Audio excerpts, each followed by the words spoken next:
Hey everybody, welcome to the Roofer's Den. My guest today needs no introduction. I got John Sherwood able to talk to us today to talk about everything roofing, the industry, the trends, and how you can improve and grow your business. Stay tuned for this one.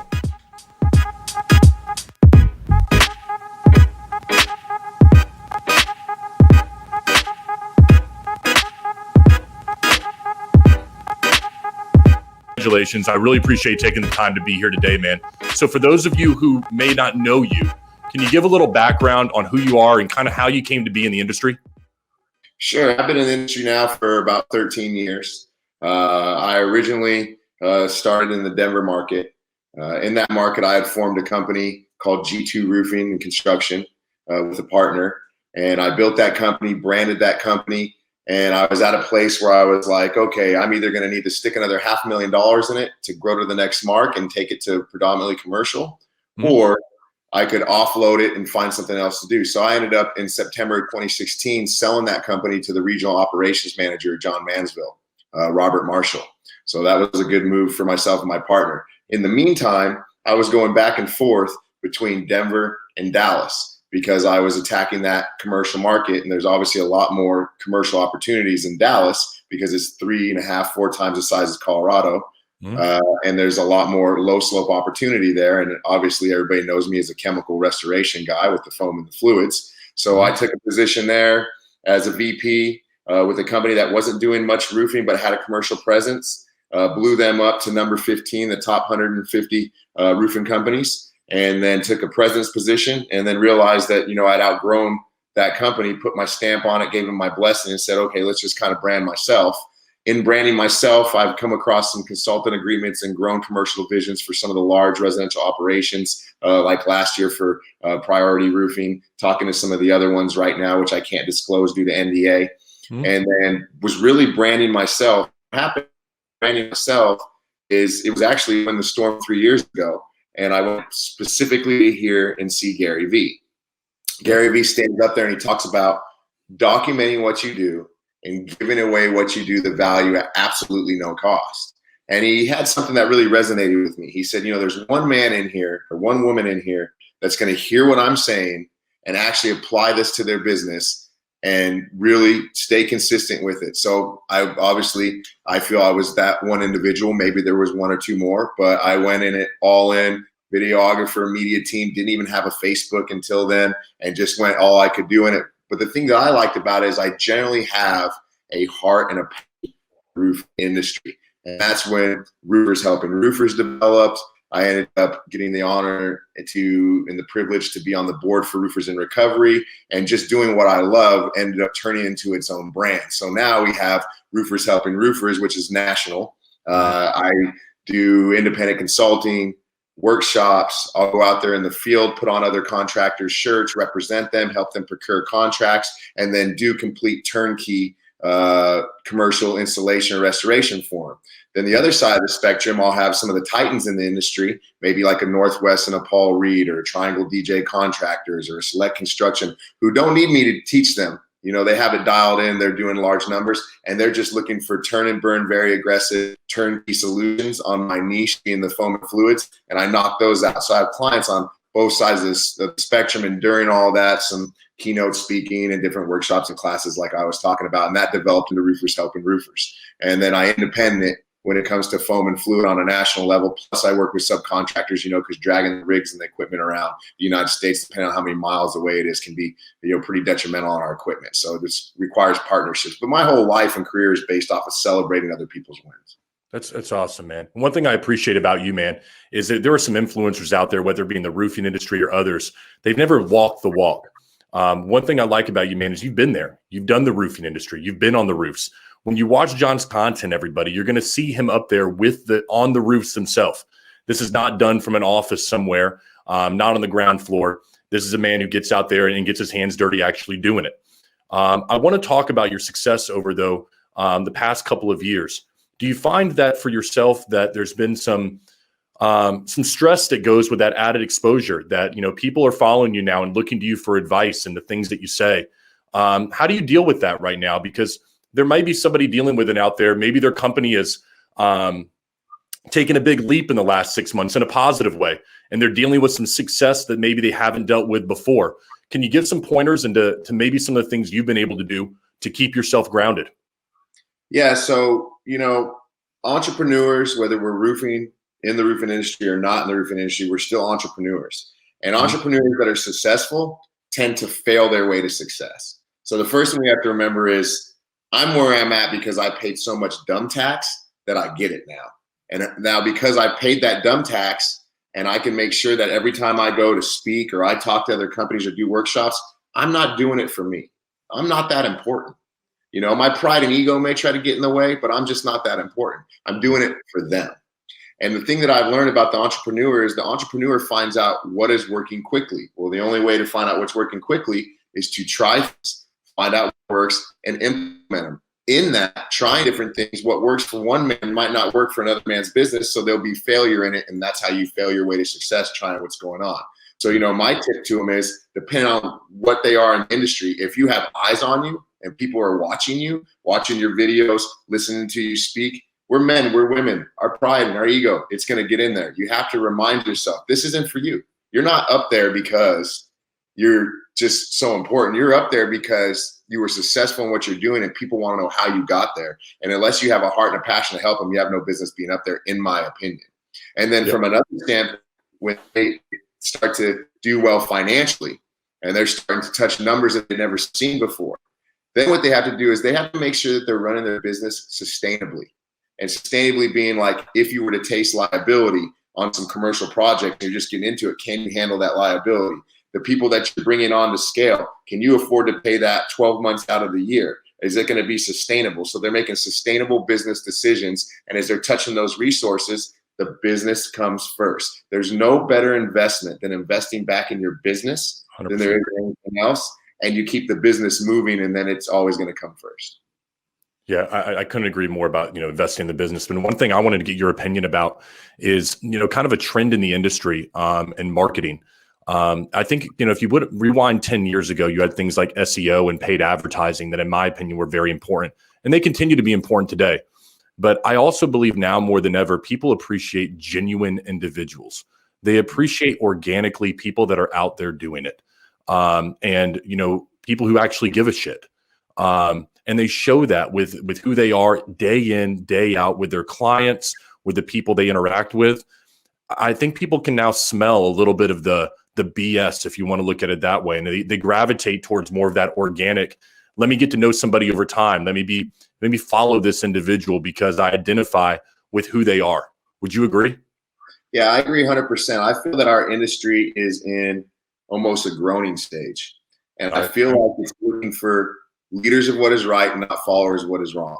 Here we have this industry that people outside the industry don't have any idea how much resources and money is actually involved. And you give these guys money, and we're known for addiction, we're known for domestic violence, we're known for fraudulent things. But the reality of it is we have some amazing people in this industry.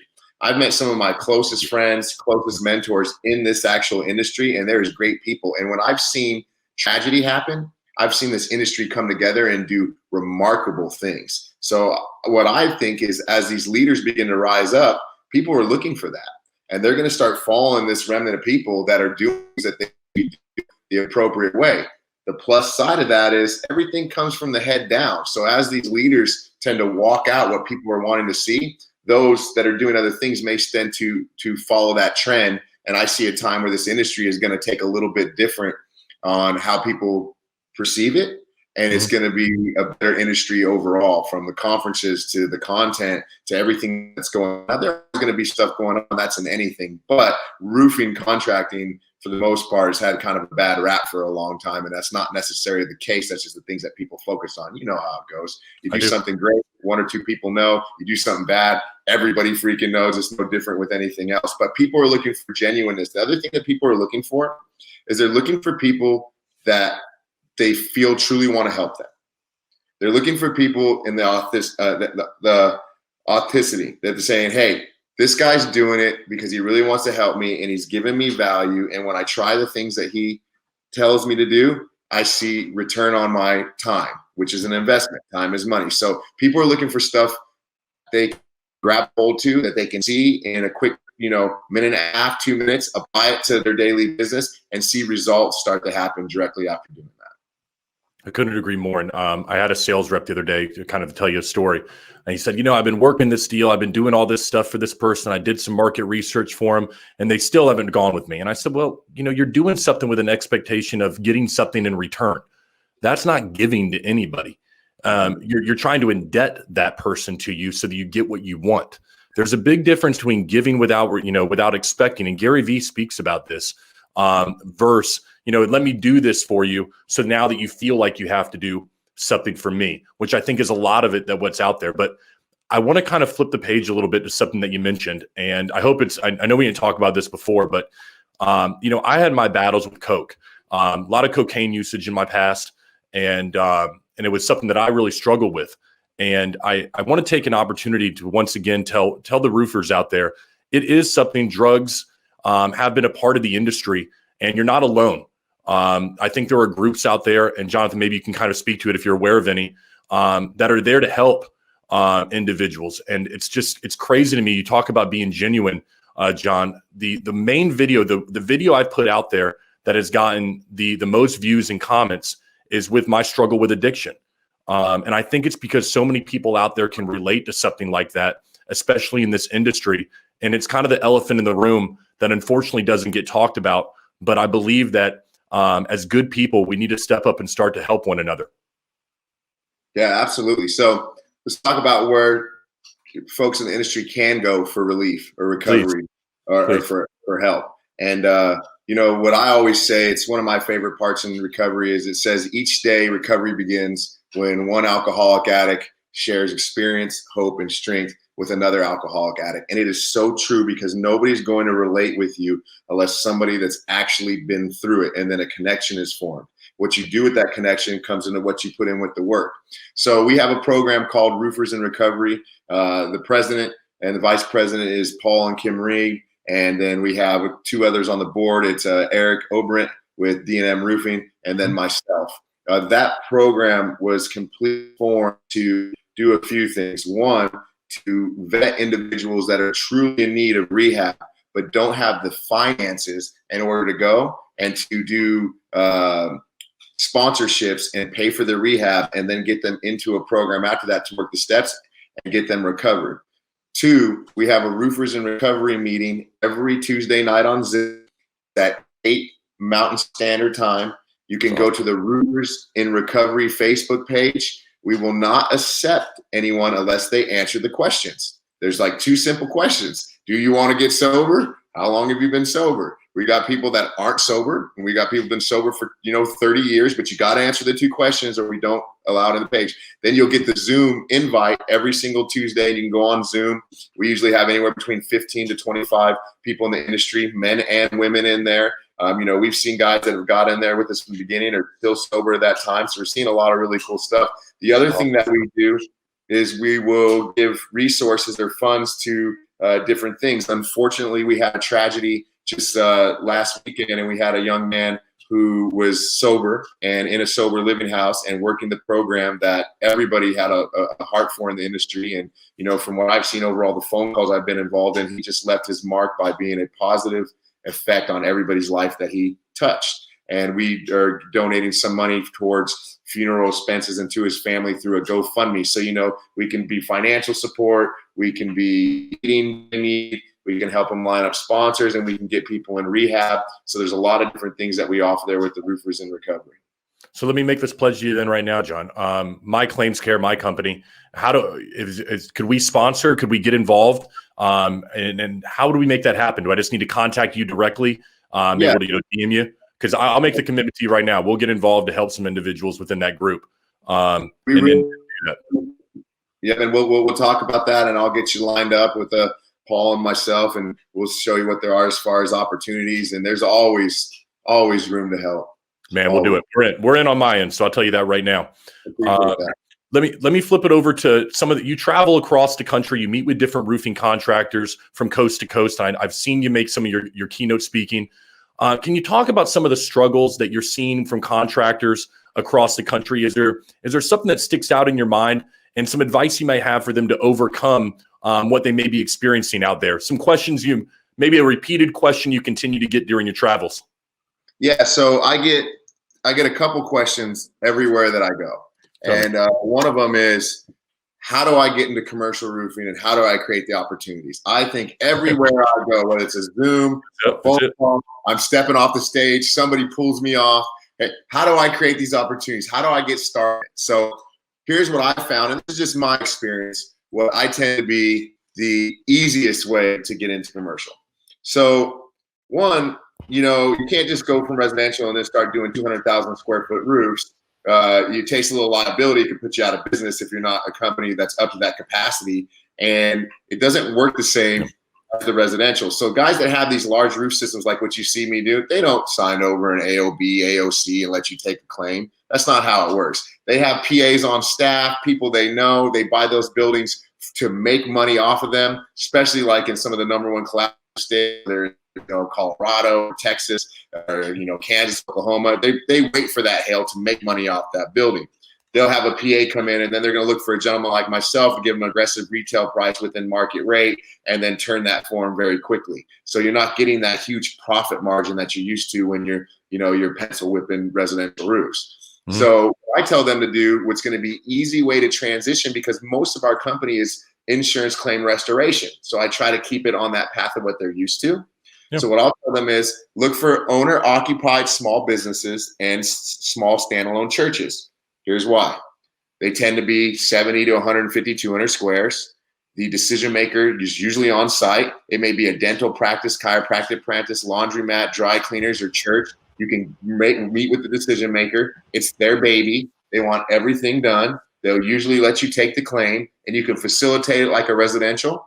And then what you can do once you're actually facilitating that deal is you can learn your craft, because one of the things that I stand by is know your craft. Well, the best way to know your craft is to spend time on your jobs. I don't care what position you are within the organization, be there for the entire project, TPO, foam, fluid, whatever it may be. So you're learning your craft, maybe even spend some time on the installation or application aspect of it as well. That way you can become more dangerous. So that's what I say, smaller businesses. You'll get the claim, and because you're getting the claim, you're going to get it could be 70 squares, but you're getting a 40% margin on it, and it's been supplemented, and you're doing it appropriately. It could be a great rip. For a guy like me, if I get 3 claims a year, that's huge. I got 1 last year, but if I'm dealing with stuff on average, my average unit is 75,000 to 100,000 square foot, up to 1 million square feet. Awesome. I got 1 million square foot job going on now. I obviously didn't get the claim for that. It's very, very minimal. If you saw what I made off of it, I could have made more money on a 100,000 square foot job than I could on, some working for some giant contractor, labor only somewhere doing that. So they'll make good money. They'll get their feet wet. And if something were to happen, it's not going to put them out of business. It's a 70 square roof. They could buy the roof if they needed to. So one of the best ways is to target those type. And you can target them by having business development or using yourself and going in there. Other things is obviously telemarketing leads. Now, telemarketing leads is going to come down to when you purchase them and where you purchase them. They're going to be fresh after hail, target those smaller buildings, and you're going to be jumping roofs. If it's dry in the air and you're going out there, you're going to be going on a lot of commercial repairs. Now, with that being said, you get into what I call hurry up and wait. Never sleep on commercial repairs. A lot of people won't do them. You can do the commercial repairs. In fact, you can build a commercial repair division, which can be very lucrative for you because you can charge a higher price point for repairs and keep them moving. Or I like to use repairs as marketing dollars. Here's a great example. I was working on a project at SMU University over in Dallas, Texas. They had a chimney cap that fell down. I really wanted all the roofs. They weren't damaged yet, but I knew they were going to be damaged because it's a hail state. I went over there and boomed it up, put it on there. And then when they went to ask me for the invoice, I said, that one's on me. I just want to be your vendor. The next year, I did the whole complex. I gave them the bid, everything out. I ended up roofing all the roofs, 3 layers with wood shake, multiple buildings. So it ended up turning, like a $500,000 deal out of I think the chimney stack was going to cost me $1,700. So you can use it to make profit. You can use it as marketing dollars. You can use it to get your foot in the door. Other things that you can do. Property management companies. Everybody wants property management companies. Yep. Well, here's the thing with property management companies. You got to really be ready to pay your dues. So property management companies or AAGD or BOMA or different things where they all come organized and where their conferences are at, you need to get on those boards. And you need to go to single thing, whether it's conferences, online conferences, go to all their golf tournaments. You can't just pick one or two things. They have to see your face every time there's a networking event, every time they have a golf tournament, every time they have a conference, virtual or whether it's in person. You got to be pushing money in there. So this takes dollars to spend. And then when they see you all the time, they become a raving fan of you, and you have the raving fan culture with your client, and then they use you for everything. So that's another way that you can do it. I want to piggyback off that right there. I used to work with the HOAs and condos, and my advice would always be, don't be afraid to step in their office to drop something off. Like I know it might sound cheesy, but drop off some cookies. Put your face in front of these individuals. What we used to do was a lunch and learn. Say, listen, I want to buy lunch for all your PMs. Bring them in here. Let's talk about what we do. I'll answer some questions about roofing, and that way you know what's going on. When the storm does hit, you've got us in your corner. Put in your dues before the storm hits, and you're going to be the call that they make. Would you agree? Absolutely. And here's a simple tip for everybody that's watching this, and it costs you virtually nothing, and it keeps you in the door. Again, it comes down to consistency. Nobody wants you to walk in the door and try to sell them some shit, right? Right. Everybody wants to walk in and here's your stuff and here's your this, and I'm going to try to sell you, let me be your roofer. That's not how you procure clients. Here's how you procure clients. You procure clients without spending a lot of money. Go to the dollar store, buy a whole bunch of containers. Go to Costco, buy a shit ton of candy. Containers, decorate them, put your business development card on there, and put a little note on it that says, when this gets empty, call me to refill. Target all the property manager, all the insurance companies in the areas you want to go to. Send your business development out there. Have them, don't sell anything. They walk in, hey, I'm not here to sell anything, just dropping off candies. We get ready to start this new quarter. When this gets low, call me. I'm going to come and fill it up. And the first time, just go in there and do that. Nothing. Don't sell anything. Then put them on a schedule. Wait a couple weeks. Whether they call you or not, go by and fill it up. Don't sell them anything on that second trip. And as you send it, by the time you get to that second, third, fourth trip, they're going to engage in conversation with you because you just gave them something without asking for anything, and you did what you said you were going to do. And you wind up getting clients in that manner. Yeah, I couldn't agree with you more. We're talking about commercial, and we haven't even talked. I don't know if I run a company called My Claims Care, John. And so we saw a need in the industry. We're doing collections beforehand, working with roofing contractors and all of their difficult files. Okay. And what we found is a lot of it had to do with insurance claims. So what we do now at My Claims Care is I pay insurance contractors when they finish the roof. And then I chase down all the endorsements. I chase down the checks on the back end. I chase down the supplement checks. I do all of that stuff so that they can essentially just put on a roof and get paid for it. And so what we saw is that, you had these individuals that were trying to grow their business from 10 to 20 roofs a month. But because they were waiting on depreciation checks and endorsements to come back, they couldn't scale because they had their hard cost and they were having difficulty controlling their AR. And we came at that from a collection standpoint. Just seeing people that were, chasing their own tail, for lack of a better word. So what we said is, hey, let's turn insurance into retail, get you paid for it right away, get your sales rep paid right away. And you don't have to have any cash flow issues now. We can just put roofs on like crazy and you can dominate the competition. And that's kind of where I went from roofing to collections and then now into My Claims Care, just based on the need that we saw with our customers. And I think that's important to identify, where's the need in the industry. If you're a roofing contractor, is it commercial for you? Is it residential? What is your need in the industry right now? So for me, my need, man, that's a great question, man, and a loaded question. I have all kinds of needs. I would say my predominant need at this specific moment is I've been scaling the Roofers Helping Roofers program because it's been so successful. So in that, I'm trying to develop something where people can get the value without me even being present. So I'm developing some master classes. We're working on commercial roofing academy because everybody wants commercial and everybody wants Roofers Helping Roofers. I want a program that I see successful. So not to dive too much into it because I have partners in it, but we're looking to develop a program where people can come in, they can pay a tuition. They'll have some of the biggest hitters in the industry teach them for a day. They'll leave with a few leads. We can even help them with them leads to procure it. We can help them with the installation of that and really get them rolling in the commercial, but not just send them out the door and say, okay, you paid XYZ and now you know what you need to know. To actually follow through and work with them through the program itself and then have each industry expert in that field, single ply, claims, foam and fluid, work with them directly, and then have a guy that knows about a lot about everything just on call that they can call at any point in time with additional questions in the field for the tuition as well. I think it's a great idea, because I think it's important that you I'm not going to say you stay in your lane, but you know what you're good at. All right. If you're great at doing something, then stick to doing what you're great at. And if you're not great at it, then find an expert like on a team like yours, John, who can teach you how to be great at it.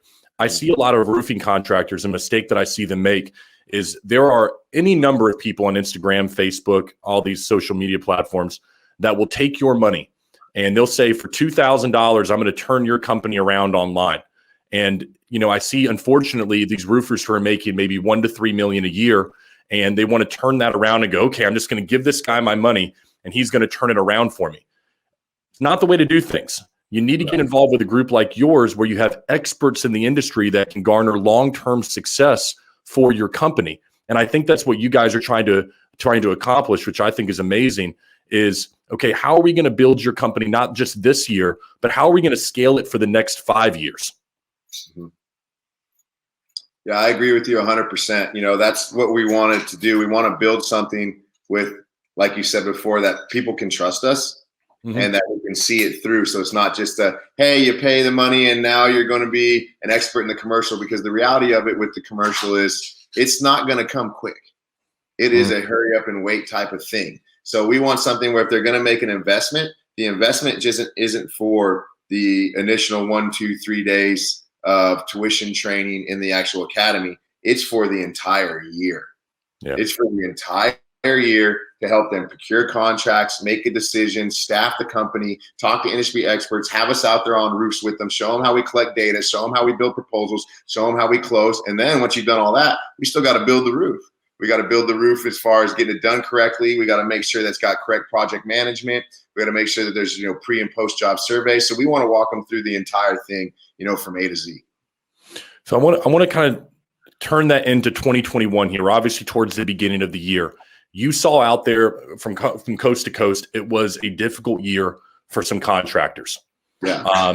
And, one of the words that keeps on coming to my mind is resilience and bouncing back this year, because some people have had some downtime. You've talked with these people out there. You've been on the roofs with them, okay? What do you say to that guy in Indiana, Nebraska? He was doing 2.9. Now he's doing 1.8 in 2020. He had a rough year. How does he turn that around mentally and just from a process and production standpoint? I know it's not as easy as a couple paragraphs, but can you give him a starting space to start from? If I've had those phone calls, and this is just for my opinion, and I say things along these lines. Your life is bigger than this moment. It's bigger than this circumstance. You can't allow what's going on this very moment to define you. You can't get into the whole who's the president, what's the economy going to do. Yes, that shit affects us, but you have to keep on working. You have to persevere. You have to do it. And then I'll tell them, okay, let's just look at it. Regardless of who you wanted in office, they're printing money, right? They're printing money and they're about to just pump a bunch of money in the United States. Figure out a way to get some. Precious metals, Bitcoin, CapEx projects. Figure out a way to get some. There's always a way to get some. Be open to different things. Like I said before, entrepreneurs figure out what's working and apply it quickly. So figure out what's working. Also, the roofing industry has changed a little bit. Let's talk about the COVID. Okay, COVID, I don't care what anybody says, COVID messed people up. I know people that lost 20, 30, $40 million in projects in CapEx. I lost $1 million CapEx project from multifamily investors that I've been working on for 6 months and we're ready to do in Q1 of 2021, and then COVID hit around March. They didn't do that. So what happened? Don't sleep on repairs. I've been every single rainstorm, I'm repairing buildings. Now, am I writing a few $1 million? No, I'm not. But I'm writing good profit margin, cash flowing repairs. And I'm writing lots of them. I probably wrote 6 figures in repairs just in the last several months alone, still going on with it. So you got to adapt to the changes going on. CapEx, okay? Lots of people lost CapEx. I have a dear friend of mine who lost over 10 million in CapEx projects alone, one individual organization. Well, so what do? Well, now these guys are looking at doing their CapExes now, but they're coming from a different point more with layovers, replacements. Now They're looking at restorations and enveloping buildings because they can do it for a third of the cost and get the same warranty duration, which that's what happens to fall into my niche. So now I'm targeting these guys that want it because they still have to do stuff on these buildings. And what's going on? We got to work with what they have going on. Okay. First, the government last year, let's talk about multifamily. They stimulate the economy, right? So everybody's paying the rent. So nobody wants to buy new freaking B or C class properties because everybody's paying their freaking rent. And they're like, well, we'll see what happens when the money runs out and they keep paying their rent. Well, what happens? Now we're going to stimulate the economy again. So they haven't really seen for their business model what happens when the government stops giving money. They may stop paying rent. So they're not wanting to do a lot of things, but they have to make repairs to all those roofs. So I jumped on the repair train and been doing lots of them. Now, the flip side of that coin is they are going to, in like Q2, Q3 of the 2021, start to do that CapEx stuff. But now they're going to put to a restoration aspect because it's going to be obviously more economical for them. And that's where I come into play. So I'm just adapt myself for change. You got to be moldable. You got to be pliable. But like I said from the beginning, your life is bigger than this moment. You can't let that shit break you. It's just, you can't. If you got that kind of mentality, then go get a job that's freaking hourly or salary. Go home at 5 o'clock each day and hang out. I mean, that's all you can really do. Man, I'll tell you one thing I can't stand. I tell this to my own company. Don't give me the bullshit about the politics of business. I hate people who use that as an excuse. And I'll give you an example here, John. What I say is this. Let's just say you're pissed off with the way the election went. I got a few friends that are. If you believe that, and you believe that, hey, listen, this world is going in the tanker right now because of some presidential election, and there's going to be less money to go around, then in my opinion, it's shifting your mind, shifting your focus and saying, I've got to go more all in right now than I have before if there's going to be less that is going to be to go around. Now, if you believe that things are on the turn and we're going to turn this thing around now is the time to get yours because you believe that, hey, it's going to be more plentiful than ever and there's going to be more to go around. You should be succeeding during these times. I think it comes down to mindset that some individuals have when they see an election result or they look at the politics and they go, well, I'm not succeeding because look at the climate that I'm trying to grow my business in. Don't fall into that trap of entitlement. Grow your business. And as you just said, people are adapting right now, the people that you're working with. And if you're a contractor out there and you're not adapting, you're having trouble with it, reach out to someone like Jonathan. He's the one who is helping people adapt to the new environment that we're in right now, post-COVID, post-election, depending on where the money flow is within this country. Those are the things you need to be doing if you want to step up your company to another level. You can't keep on doing the same shit you've always done. Yeah. I agree. So let me talk about this, man. Where do you see the industry going right now? I kind of feel like blue collar work, maybe we could talk about roofing, is a little behind in the technology area. But I see more sales reps. I see more businesses getting involved in the online marketing realm. Do you see that trend continuing? Where do you see the industry going over the next year and a few years in the future? The industry, I think, in my opinion, that this industry is going to continue doing well. I saw a lot of companies that did well during the COVID and had some record numbers. Just doing, like you're saying, we were talking about being moldable, being pliable, making change and growing in this type of environment. I think we're going to see a lot more virtual stuff. It's already been going more virtual than it has anything. I mean, Roofing Contractor Magazine went from a paper magazine to virtual. Podcasts going all over the place. American Contractor Show did the American Contractor Summit in Indianapolis a couple of weeks ago. I did some keynote there, completely virtual conference. I mean, it is definitely going a lot more virtual, but we're also roofers and we ain't scared of shit. So we're still going to keep going to conferences, not wearing masks, shaking hands, kissing babies, and doing our thing. That's what I do a lot of dumb shit. So that's just who we are as an industry. They're not going to, the last thing you're going to do is tell several thousand roofers in one free building what the fuck they're going to do. It's like they're gonna do whatever they want. Excuse my language, but that's what I love it, man. Yeah, so I think we're going to continue doing face-to-face as well in our specific industry. We had the SRC Summit last weekend. It was a blast. There was a lot of people. But what I have noticed is people are hungry. This is the hungriest I've seen our industry. Cooped up and haven't been able to do stuff. And they get to the face-to-face stuff and they're talking to people and they're making deals and they're talking to vendors and they're trying stuff out. And people that are interacting on the face-to-face level are doing business. Virtual people are doing business as well, but people are hungry right now. And you know how roofing works. We have a year and roofers, around Thanksgiving, they stop working And then they realize about January 8th, shit, I'm making money again. Maybe I should work because it's like starting over a new year. Oh shit! All right, I got to work. And then all of a sudden, start working again. So we do that all the time. That's what I saw this year. And I'm human. I started looking at Q1, and I'm looking at the first freaking 5 or 6 days. And I'm like, man, if I'm not getting a phone call, this is a soft ass market. And then June 8th and 10th, you blew my phone up. Everybody wanted everything yesterday. I'm like, where have you guys been drinking for freaking 2 weeks? Like, where do you guys go? That's what they do. This is what roofing contractors do. So I see virtual. I still see some face-to-face in there.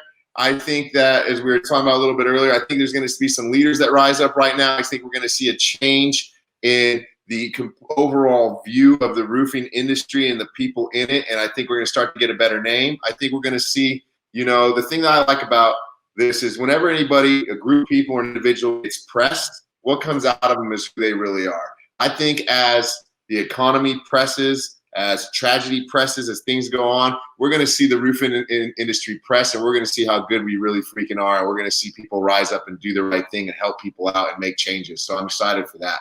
But that's what I think.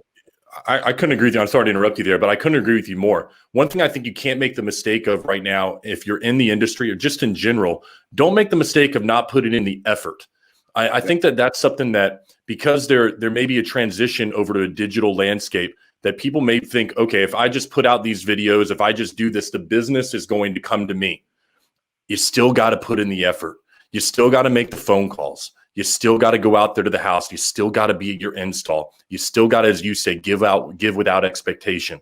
That's still got to be there, even if we do transition into more of a digital landscape. I just see that being important to say, that you can't mess up on the effort side of it. You got to keep on giving it 100% each and every day. Yeah, I agree.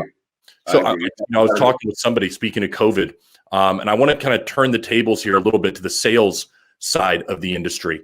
And you obviously interact with a bunch of sales reps when you're at these conferences. They're out there, they're hungry right now. COVID has changed a little bit about that industry.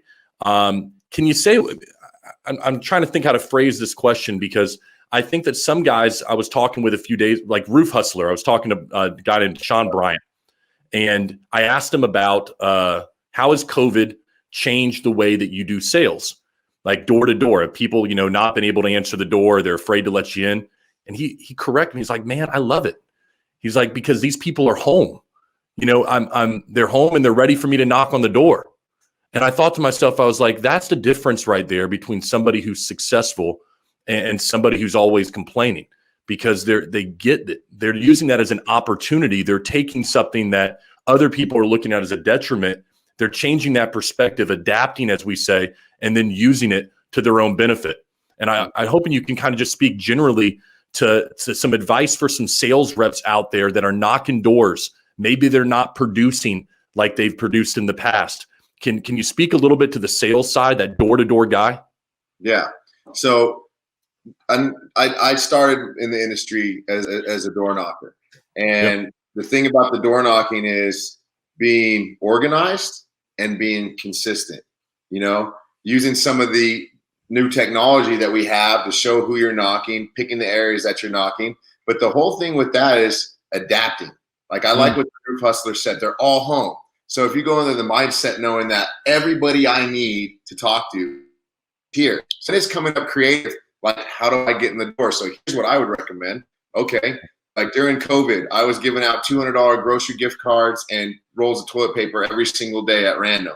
So if I'm a door knocker and I don't want to spend that kind of money, what I would do is I would either go get a bunch of little $10 gas cards, a bunch of $5 Starbucks gift cards, something very inexpensive, and I would have a drone and do contactless and say, hey, ring the doorbell. Like, look, if we can do a roof inspection, I'm gonna give you a $10 gas card. We're gonna do it from a drone. And I would turn my entire inspection report, probably use company cam, label everything out or something along those lines, and email them to them. And then have a time that I follow up on each one of those emails, and I would just change my business model.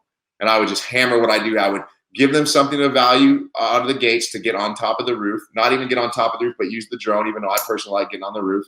And then a completely automated inspection report and set up Zoom calls. That's what I would do. I know lots of people that I would just close people on Zoom and use DocuSign. And I spend my days doing that and my nights signing DocuSign doing Zoom calls. That's awesome. So here, I mean, you just brought up things that, in my opinion, they need to hear. You mentioned earlier, do you do consulting for roofing contractors out there if they are struggling or they want to scale their business? Yeah, absolutely. We do a lot of that. My next one that's coming up is February 19th.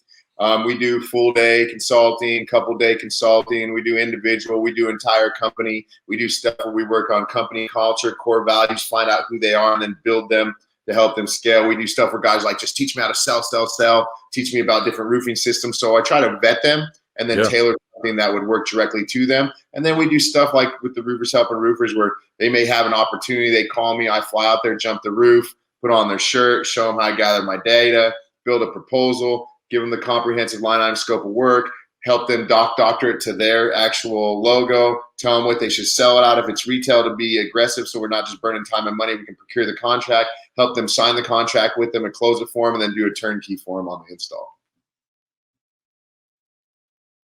I lost your audio. And the content that you put out there. Because what's special when you're doing your consulting is you're not just taking somebody's money, sending them a cookie cutter approach and saying, okay, go out there and do it. You're actually going out there, you're in the meeting room with these people, you're talking to them face to face, you're on the job site, you're truly getting out there and making a difference in the roofing industry by being present for the individuals that you consult with, correct? I give them me. Yep. And then I duplicate myself within their four walls. I think that's amazing. So with our clients right now, if you're out there and maybe your business is not scaling like you want it to, and you're looking at these different influencers or academies, or there's a lot of good ones, but there's a lot of bad ones out there. You want to work with somebody that's going to be invested in your company. So that's why you call someone like John to say, hey, listen, this is what I'm struggling with. Come out here, give me an analysis of what I'm doing, help my guys out and turn this ship around for me, because you want somebody who has been there.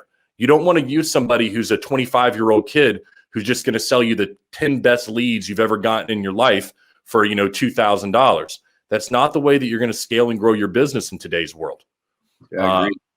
So help me out with, I want to kind of do a day in the life, man. Just kind of a lighter question here, but, tell me about, do you start your day early, and what's been your recipe for success and being able to grow your personal brand? What does a day look like for you? How do you plan it? How do you all make it happen in a day? All right, so a day in the life with me. That's so crazy that you brought that up, because they're actually coming to film a full day with me to put together an episode of a day in the life with me, and that just got brought to my attention yesterday. So it's weird that you asked that. So give us a little preview. What can we expect, man? What do we need to see when you? So just to be transparent. So for me, I get up early.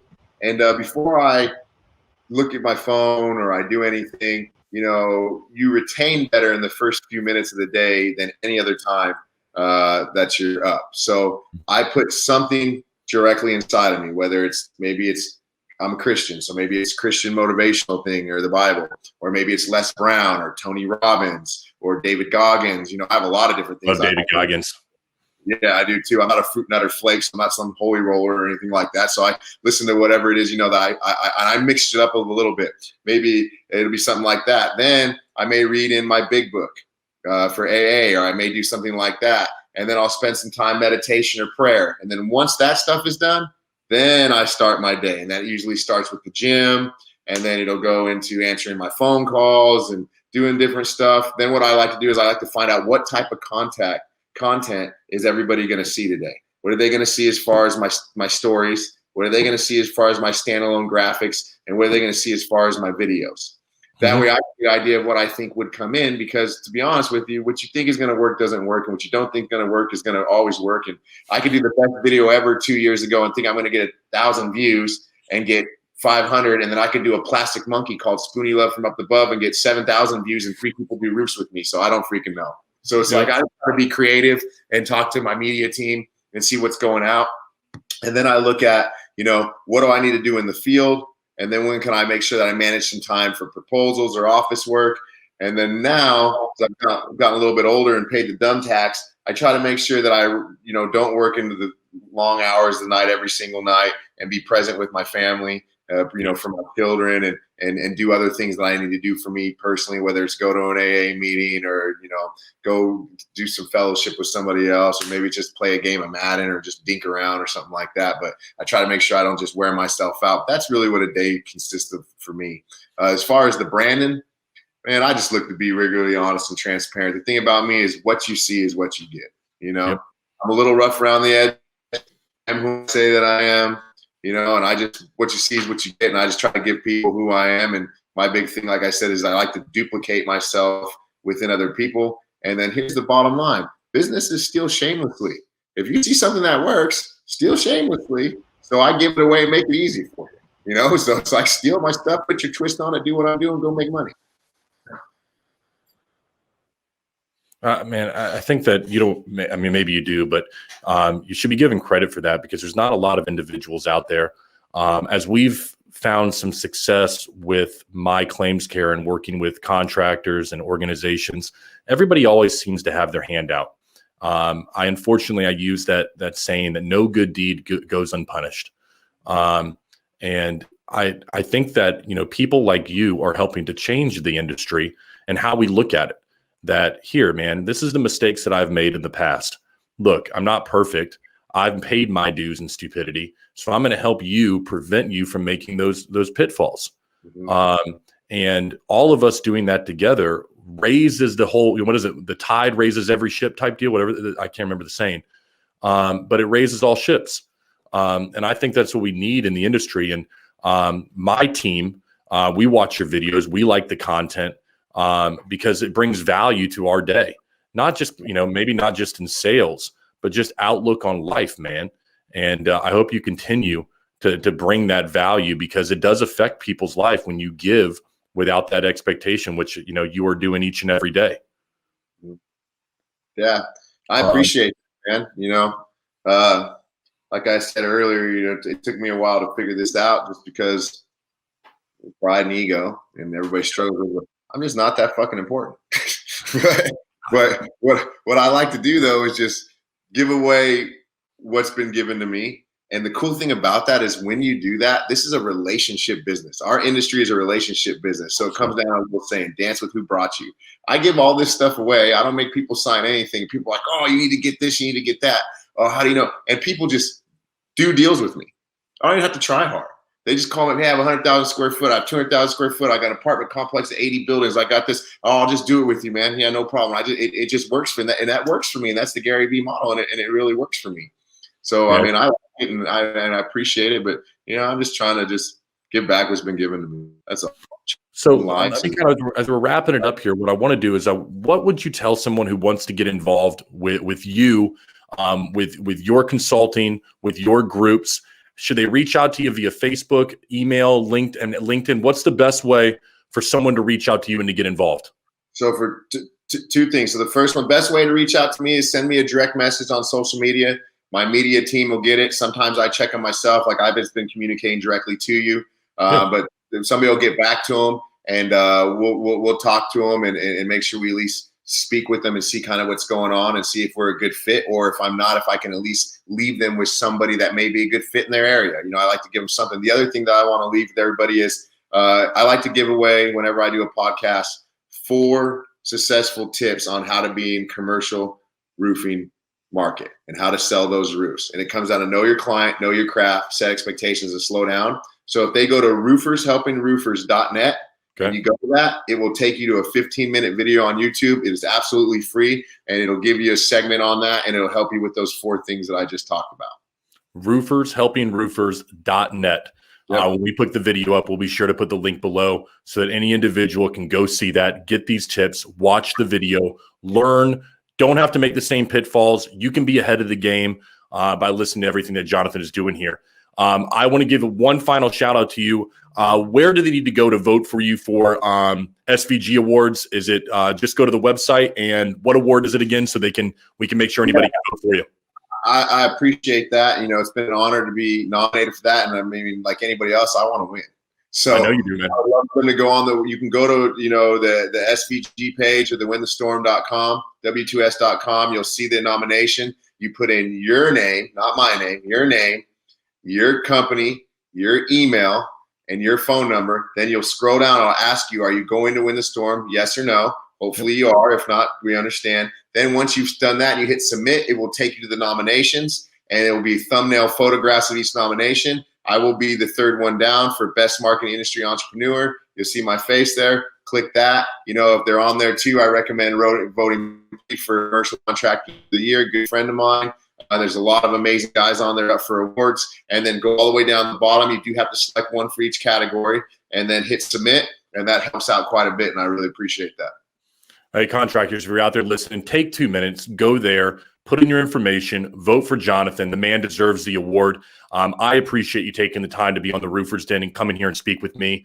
And I will DM you, and we'll talk about how I can be involved a little bit greater with some of the organizations that you're a part of, because I really believe in the work that you're doing out there, and keep it up, man. Yes, sir. Appreciate you, man. Man, best of luck out there, okay? I know you're out west, right? I'm in Arizona today, but I'll be in Dallas tomorrow. All right, man. Well, good luck out there. Be safe. All right. Take care. Take care, buddy. Thank you. You too, man.